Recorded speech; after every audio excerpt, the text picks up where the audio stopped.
Muchos cerramos los ojos, muchos pasamos la página, muchos volvemos a mirar para otro lado. ¿Cómo sería el estado de Job? ¿Cómo sería el estado de Job? Pero él en esa condición dice que mal haría si él llegara a negar la soberanía de Dios. Qué interesante, qué interesante. La definición de la palabra soberano en el original significa alto. Job sabía que Dios era el más alto de todos los dioses, de todos los reyes, de todos los señores. Ninguno como él. Pero la palabra también significa capitán. Un capitán es aquel que gobierna, que controla, que dirige, que determina por dónde va un barco, un avión, una nave, un grupo de personas, de militares. Pero también la palabra dice director, es decir, la persona que tiene la máxima autoridad. Para Job eso era claro, que quien gobernaba todas las cosas y quien estaba gobernando todo lo que había sucedido en su vida, lo que estaba sucediendo, era el director, el rector del universo. Pero también el término significa cabeza, es decir, el que determina cómo y por dónde van las cosas. Nos ayuda muchísimo y nos ayudaría muchísimo en nuestras vidas entender que Dios gobierna sobre todo. Nos ayudaría muchísimo entender que aún en medio del dolor, de la tragedia, Dios es el más alto, es el capitán, es el director, Él es la cabeza. Varios hemos visto las noticias de nuestros hermanos, los vecinos al sur, los peruanos, y yo con asombro, con escalofrío, se me erizaba la piel, se compunge uno internamente ver uno de esas imágenes, como el agua, el lodo, el barro arrasan con personas. Yo miraba, no sé si era un hombre o una mujer, parecía una mujer, que salía del lodo, completamente bañada en lodo. Los animales, los carros, las casas, todo siendo arrasado, destruido. Y uno a veces dice, Dios mío, ¿por qué esto? Pero creo que debemos decir, Señor, tú eres soberano. Tú tienes control de todas las cosas y tú sabes por qué todo sucede, Dios. Y con qué propósito lo haces, Señor. Es lo que debemos hacer. Creo que está mal hecho cuando cuestionamos a Dios. Creo que está muy mal hecho cuando cuestionamos a Dios.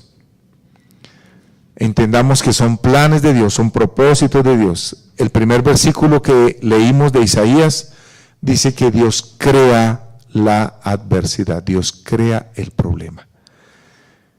Hermanos, cuando estemos en una situación difícil, adversa, hacemos bien cuando decimos, Dios, tú gobiernas sobre todas las cosas y tú tienes control, Señor. Nadie, absolutamente nadie le puede decir a Dios, Dios, esto es injusto. Señor, esto no debe sucederme a mí. ¿O por qué a mí esto, Señor? Yo no sé si ustedes han visto, yo estoy un poco impactado. Esta tarde vi un testimonio de un hombre. Él nació en un hogar cristiano. Y este hombre conformó una banda de rock en español. Él es argentino, Pablo algo, no me acuerdo el apellido. Y resulta que este señor se fue a una gira para México. Estando en México, lo secuestraron. Estaba encerrado en un lugar, entró uno de los secuestradores. Él estaba con 5, 6 personas, 7 personas, todos ateos, todos se consideraban ateos. Él se creía ateo, aunque sus raíces habían sido cristianas, pero de pronto uno de los secuestradores se acerca, toma el arma, le apunta y le pregunta: ¿usted es cristiano? Y él le dijo: sí. Y él mismo dice: yo no sé de dónde. Le dije que sí, porque yo no me consideraba cristiano. Pero como algo que no puedo explicar, le dije: sí, soy cristiano. Y el hombre se quedó mirándolo y le dice: donde usted me diga que no es cristiano, lo hubiera matado. Y fue un momento terrible, espantoso. Las cosas se pusieron difíciles. Él cuenta y su testimonio, después a ver si lo podemos mirar. Finalmente, por la misericordia de Dios, él sale libre, pero él no se explica cómo, por qué. Y lo que querían los secuestradores era cobrar una suma. El secuestro en México es un flagelo terrible, espantosísimo. Pero ellos querían cobrar una suma de dinero a la casa disquera a quien los habían traído, que pagaran un rescate por ellos. Finalmente él, para cortar las cosas, él regresa a Argentina. Cuando está en Argentina, en el aeropuerto, ve a su mamá y él no sabe cómo llegar donde ella, cómo decirle, cómo explicarle todo lo sucedido, pero se acerca, la abraza y la señora le dice: hijo, yo he estado orando por ti durante todos estos 15 años. Y han sido las oraciones de esa señora las que le guardaron de perder su vida. Ahora es un cantante cristiano, está en los caminos de Dios. Bueno, ahí va, Dios está haciendo la obra en él. Mis queridos hermanos, mire que la adversidad produjo un fruto. Hasta allá lo llevó Dios. A escasos centímetros, segundos de morir. Pero allí estaba Dios teniendo control de todas las cosas. Job entendió que Dios permitía su tragedia, su dolor y su pérdida. Y nos da un maravilloso ejemplo de no perder nunca la confianza en Dios. El Salmo 138 nos dice que Dios usa las cosas con un propósito. Salmo 138, versículos 7 y 8. Salmo 138.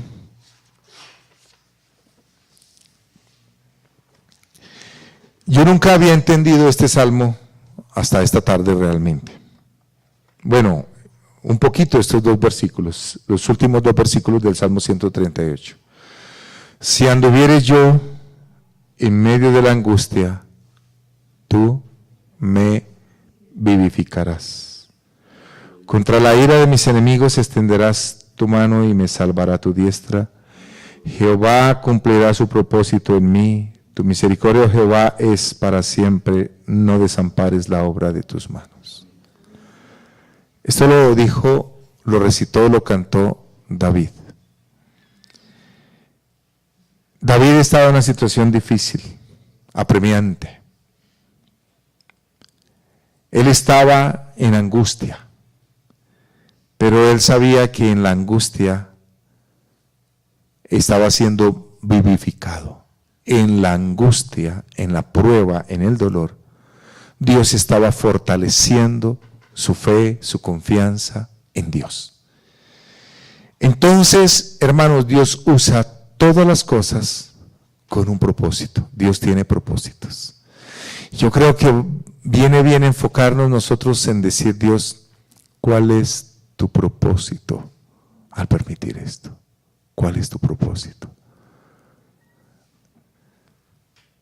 David decía que él estaba en la angustia. Si anduvieres yo en medio de la angustia, tú me vivificarás, y contra la ira de mis enemigos extenderás tu mano y me salvará tu diestra. Hermanos, Dios usa todo con propósitos. Dios no obra por caprichos. Dios no obra por impulsos. Dios no es que dice, bueno, hoy vamos a darle un poco de problemas a fulano. Hoy vamos a darle un poco de ayes, dolores, malas experiencias. No, Dios no es emocional. Nosotros somos emocionales. Aún a nosotros nos afecta el frío. ¿Qué está haciendo frío? Ay, tengo pereza, no quiero salir, no quiero ir a trabajar, no quiero ir al culto, no quiero orar. Ahorita estoy como con ganas más bien de meterme a la camita y ponerme a dormir. Dios no es emocional. Dios obra con razones, con principios, con propósitos. Dios quería vivificar la vida de David en la angustia, en el problema. Hermanos, la palabra del Señor en Santiago nos dice que en Dios no hay mudanza ni sombra de variación. Yo creo que, aunque eso lo somos todos, pero déjenme ponerlo de esta forma. Yo creo que todos conocemos a alguien a quien llamamos, esa es una persona, le decimos parchuda, ¿cierto? Una persona parchuda la definimos nosotros como que cuando la persona está de buen ánimo, pues saluda, es amable, es querida. Pero cuando la persona está de mal ánimo, entonces no saluda, no hace un favor, no es formal, ¿cierto? Y la gente dice, odio y detesto a las personas parchudas. Todos somos así. Que no nos damos cuenta. Nosotros somos muy hábiles para darnos cuenta de los errores de los demás. Del esposo, de la esposa, de los hijos, de los papás, de los hermanos. Nos creemos perfectos, pero todos somos parchudos. Yo decía, ¿qué tal que Dios fuera parchudo? ¿Qué tal que Dios se levantara hoy? O levantara, es un decir. Pero ¿qué tal que hoy Dios estuviera de mal carácter? Lo que llamamos de malas pulgas. Ay, Dios mío, ahí sí, tengámonos. Paguemos escondederos, huyamos, porque hoy Dios está de mal genio. Mis queridos hermanos, Santiago 1:17 dice que en Dios no hay mudanza ni sombra de variación. Él es el mismo. La Escritura dice que Jesucristo es el mismo ayer, hoy, por los siglos. Gloria a Dios. Entonces, si viene algo a nuestras vidas, entendamos que el Señor está utilizando eso con una razón de ser, con un propósito, con un objetivo. ¿Cuál será? Bueno, ahí es donde podemos venir en oración y decirle, Señor, ¿cuál es tu propósito? ¿Qué pretendes tú? ¿Cuál es tu voluntad en este caso, Señor? ¿Cómo quieres tú que yo crezca, Señor? Que yo aprenda. ¿Qué me estás diciendo, Señor, y yo no lo capto? Permíteme saberlo. Ahí en el versículo 8 de ese Salmo 138 dice, Jehová cumplirá su propósito en mí. Y eso no se refiere solamente a David, se refiere a todo ser humano. Cuanto más a la iglesia, cuanto más a sus hijos. Dios cumplirá su propósito en nosotros, con nosotros. Gloria a Dios. Esa palabra, propósito, me puse a buscarla en el original. Y nos dice el diccionario de hebreo que significa afrenta, pero significa también bien, significa bondad. Y saben que me llamó de una manera especial la atención que la palabra propósito significa también belleza. Esto me dejó muy sorprendido, pero muy sorprendido, porque Jehová cumplirá su propósito en mí, es decir, el Señor embellecerá hermoseará, adornará el carácter, la vida de David. Hermanos, ¿cuántas veces hemos oído de personas que han estado en pruebas, en dificultades, en enfermedad, en pérdida? Y dice, esa persona después de la prueba, después de ese momento difícil, cambió. Es otra persona. Dios está embelleciendo ese carácter, la forma de ser. Esas lágrimas producen un efecto en nosotros y tienen un poderoso efecto en cada uno. Pero también Dios nos acompaña en el dolor. Salmo 71. Salmo 71, 20. 20 y 21. Dice, Salmo 71, 20 y 21. Tú que me has hecho ver muchas angustias y males, volverás a darme vida, y de nuevo me levantarás de los abismos de la tierra, aumentarás mi grandeza y volverás a consolarme. Qué palabra tan preciosa y tan maravillosa. Tú que me has hecho ver muchas angustias y males, volverás a darme vida. Dios, vuelvo y repito, nos vivificará. Gloria a Dios.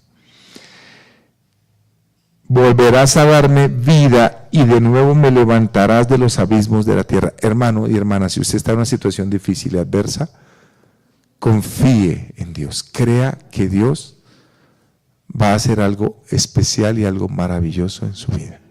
Amén. Amén. Gloria a Dios. Créalo. Si está en dificultad, en enfermedad, en necesidad, en escasez, crea que el Señor está utilizando y utilizará eso para darle vida, para levantarle de los abismos de la tierra. Y dice el 21, aumentarás mi grandeza y volverás a consolarme. Qué precioso, ¿cierto? Hermanos, Dios no nos deja solos, Dios no nos abandona.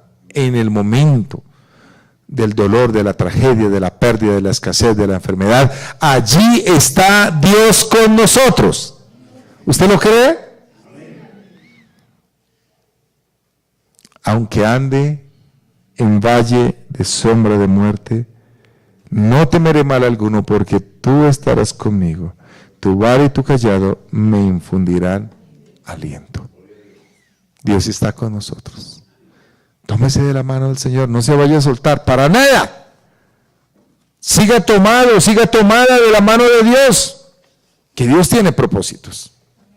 Confiemos y descansemos en sus santos propósitos. Pero también, hermanos, para terminar, Dios nos perfecciona por medio del dolor. ¿Sí? Dios nos perfecciona por medio del dolor. El mejor ejemplo que podemos encontrar es el de Job, ¿cierto? Job capítulo 42, versículo 10. Job 42, 10. Y quitó Jehová la aflicción de Job cuando él hubo orado por sus amigos, y aumentó al doble todas las cosas que habían sido de Job. Mis queridos hermanos,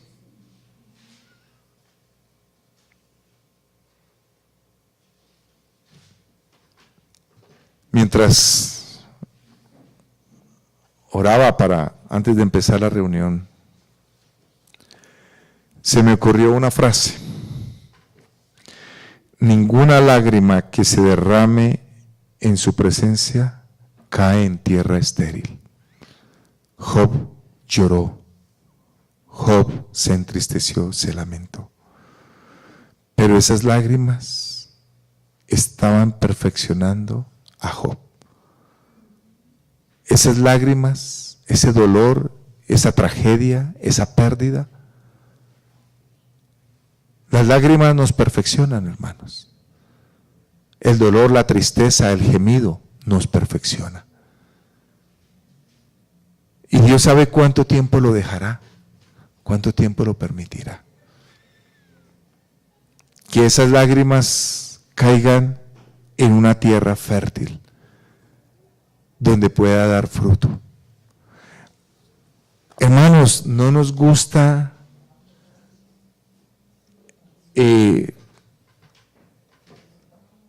la adversidad, el problema, el rechazo, una negativa. No nos gusta, nos da miedo. Pero entendamos que Dios gobierna y Dios tiene control de todo. Y Dios sabe por qué permite las cosas. Bueno, Señor, yo quería esto, no salió, no se dio. Gracias, Señor. No fue tu buena voluntad, Señor. Después de uno cometer errores y pagar unos precios carísimos, uno puede decir, Señor, confío en ti, descanso en ti, tú tienes control, Señor. Recuerden el caso de uno de los integrantes de el equipo de Brasil que venía para jugar aquí en Colombia, en Medellín, en Antioquia. Se le perdió su pasaporte. Creo que era el hijo del técnico, del médico.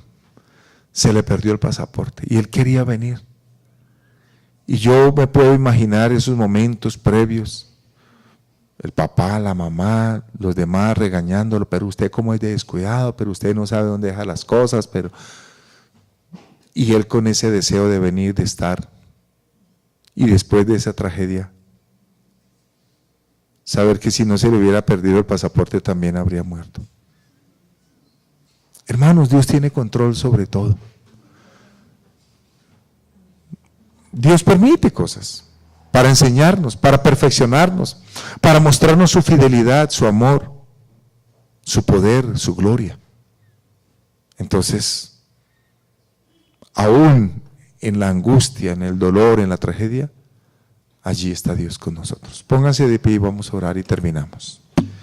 Padre nuestro que estás en los cielos, Padre maravilloso, hemos leído tu palabra y meditado en ella.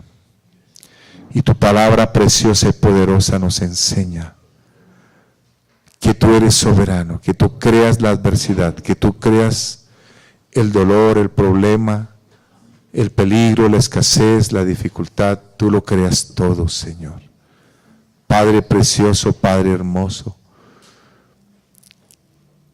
estamos en dificultad, en problema, en necesidad, pero te decimos gracias, Dios. Te decimos gracias. Porque tú eres soberano, Dios. Porque tú sabes cómo y por qué permites todas las cosas. En esta hora te adoramos, te bendecimos y te exaltamos y te damos gracias. Quédate con nosotros y acompáñanos siempre. Poderoso Dios. En tu nombre santo, Jesús. Amén. Cantemos una alabanza y terminamos nuestra reunión. Y damos gracias al Señor por este tiempo maravilloso que nos ha permitido en su presencia. Voy a pedirle el favor al hermano Joaquín que nos colabore tomando las ofrendas.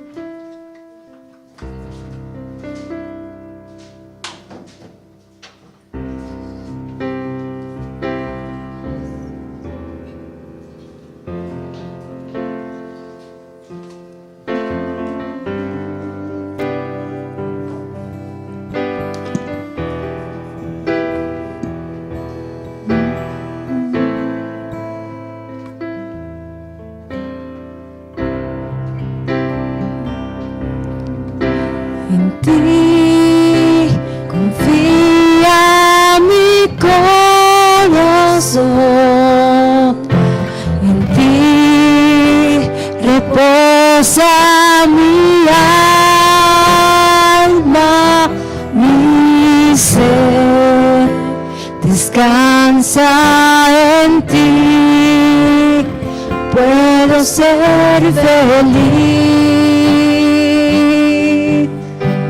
En ti confía mi corazón, en ti reposa mi alma, mi ser descansa en ti, puedo ser feliz,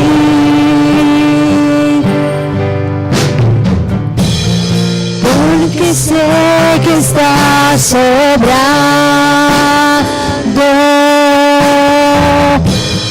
tu perfecta voluntad.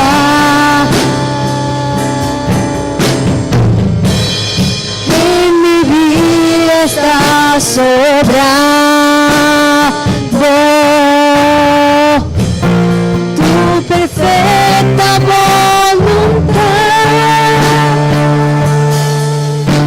En ti confía mi corazón,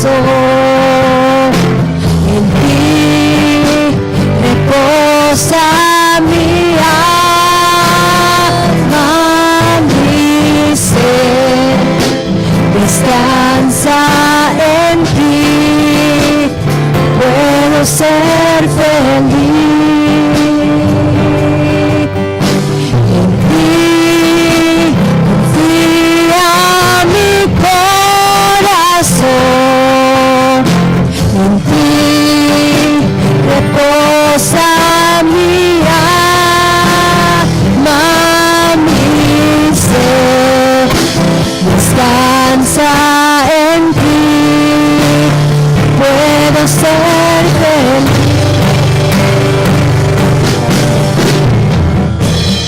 Porque sé que estás obrando tu perfecta voluntad. En mi vida estás obrando tu perfecta voluntad. Señor Jesús, en esta noche queremos agradecerte, porque tú eres bueno, porque tú estás con nosotros y estás tomando cada situación, cada circunstancia en tus manos, Señor. Reconocemos tu grandeza, tu amor y tu soberanía en nuestras vidas. Señor, bendícenos, llévanos con bien a nuestras casas y permítenos estar nuevamente aquí reunidos en el domingo celebrando tu nombre. En el nombre de Jesús, amén, amén.